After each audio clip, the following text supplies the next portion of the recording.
Tet, ang sinampay aking nalikom na at talaga namang uulan. Ari tuyo-tuyo na din eh.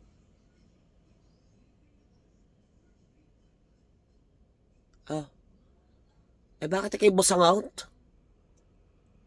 Aba, ikaw pang mainit ang ulo? Kung makatitig ka sa akin tusok na tusok. Kainamang ka.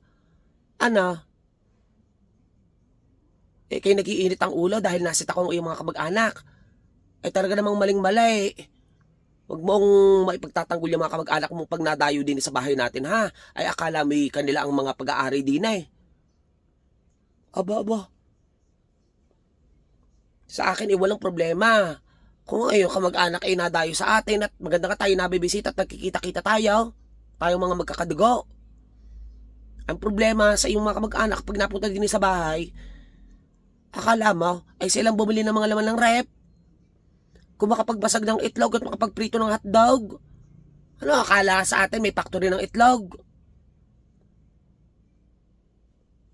Tayo ngay tipid na tipid sa pagkain.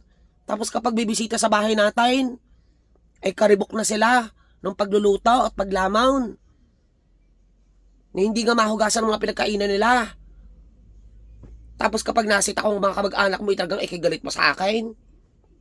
Baka ikay masampig ako ng kainaman, di yan. Ako'y wag mong pagsisibulan, di yan eh. Hindi ka sila nakakahalatang tayo nagtitipid ng pagkain. Tapos, pagdating nila din eh, ang akala mo silang namaraka. Ay inuutang pa nga natin iyon. Makakuha laang ng isang dusay ng itlog. Hanggang ngayon hindi pa nga bayad ang hotdog natin. Tapos din ay pupunta, akala may bakasyon. Ano akala sa bahay natin, rest house? Kasi ko pang mag-iinit ang ulat, nasit akong iyong kamag-anak. Pagka tayo napunta sa bahay nila, ginagawa natin yung mga ginagawa nila sa atin. Tayo nga hiyang-hiya. Kumuha lang makakutib ng kunting pagkain, talagang ipagpapaalam natin. Kaya naman ka nang ako pa ang mali.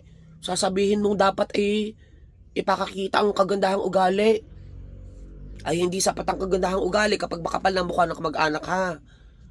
Huwag mo akong sisibulan ngayon, katatapos lang ng ulan, baka kay ulanin ng sapak sa akin.